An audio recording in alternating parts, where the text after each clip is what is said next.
Hey everybody, in this video I'm going to talk about the two biggest mistakes that cause us to fail with the bow and drill. If you'll get these two things right, then you should be able to overcome pretty much any other problem and still create an ember. So let's get started. The number one reason why we fail at the bow and drill is an incorrectly carved notch.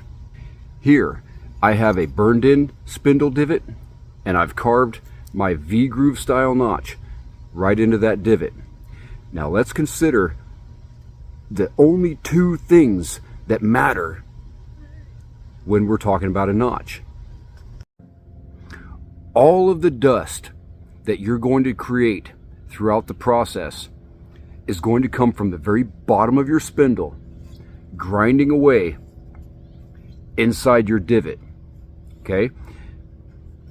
So the very first thing that you have to consider is that your notch must absolutely extend almost to bottom dead center of your notch.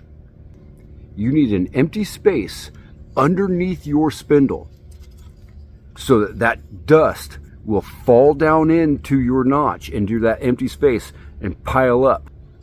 That is critical to understand. The second thing is that empty space must remain beneath the bottom of your spindle at all times throughout the process. That's why we carve this notch out in a typical V-style groove. We carve that whole entire hearthboard out from top to bottom. That way, that empty space is always beneath that spindle as that spindle gets deeper and deeper and deeper through the drilling process.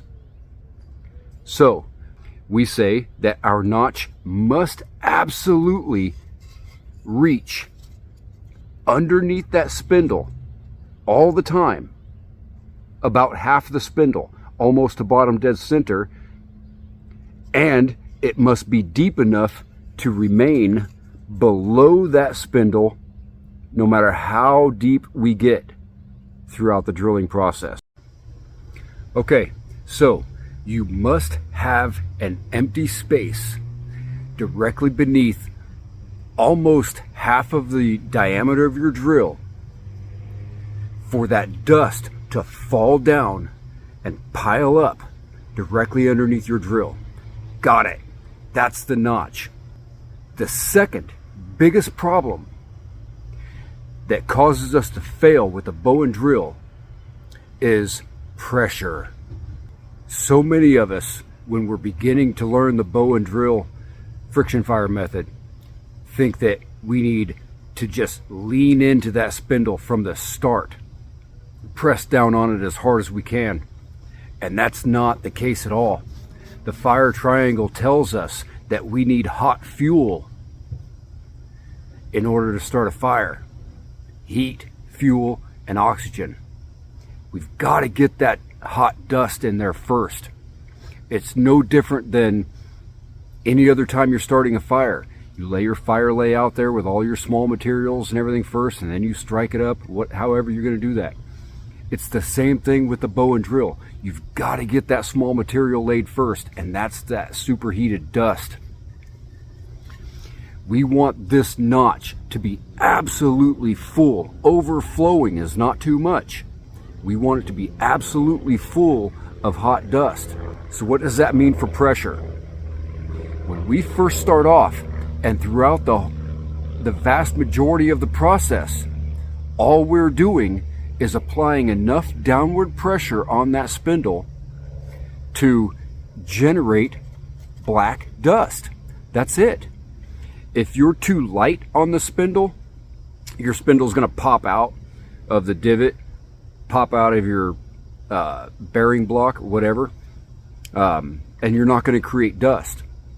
If you're too heavy on it, which is what I see most of the time, if you're too heavy, you're not going to create very much dust. You're going to get a whole lot of smoke.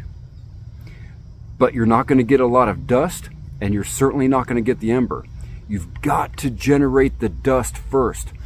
So the amount of pressure that we want to use throughout the entire process up until the very last few seconds is just enough pressure to generate that dust. Once you start seeing that you're creating black dust falling down into this notch, that's your sweet spot. I want you to ride that sweet spot until this thing is overflowing with black dust. And then, and only then, you bear down on it just a little bit. It doesn't take much. Just a little bit more pressure, a little bit more speed, just to increase the friction and the heat. That's it.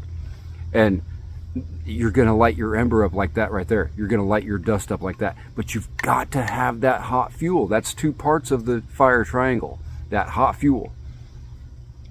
So, again, the appropriate amount of pressure throughout the vast majority of it, from the start until the last few seconds, is just enough downward pressure on your spindle to create that hot dust falling down into your notch. And there you go. Let's take a look at how it all works. Okay, here it is. You've seen this so many times before. I just want you to focus on that notch and watch that black dust fall from the very bottom of the spindle and pile up inside that notch. That's what you want. Notice there's not a lot of smoke. There's some heat in there. The heat is doing the cutting, but watch that black dust just pile up inside that notch.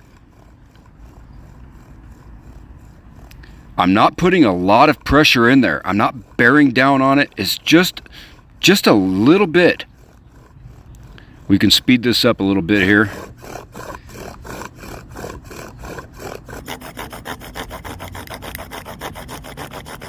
Remember, I said overflowing is not too much. The more hot dust you've got, the better. And there's your ember.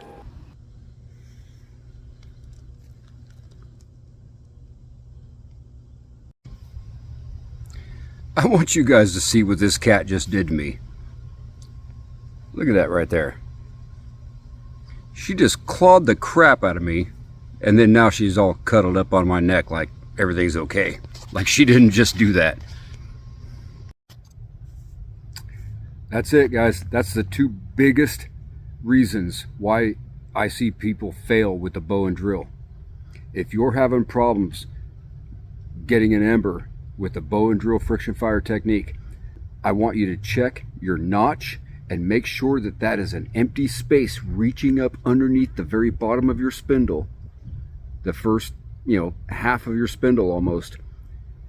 And then check your pressure at the very beginning throughout the vast majority of it. You just need enough pressure to create that black dust. That's it. Don't lean into that stuff. You don't want to scorch your set. If you're getting all smoke and no dust, all smoke and no ember, it's because you're too heavy. I guarantee you're leaning in too heavy on that spindle. You're creating a vise and you're pinching that spindle down in between your bearing block and your hearth board, your fireboard. You're pinching it down. And that's probably why you're having to shove that freaking bow too. Listen, you should never get wore out in this process. It doesn't take a lot of effort, doesn't take a lot of, force, energy, calories to produce an ember. You should never be working hard and really shoving your shoulder into that thing. Because throughout the vast majority of the process, it's just relatively light to medium pressure, just enough to create that dust. You fill that notch up, that empty space up with dust, and then you can lean into it just a little bit more, and you're gonna be setting fires, man. I promise. I hope this helps. Have a blast, guys.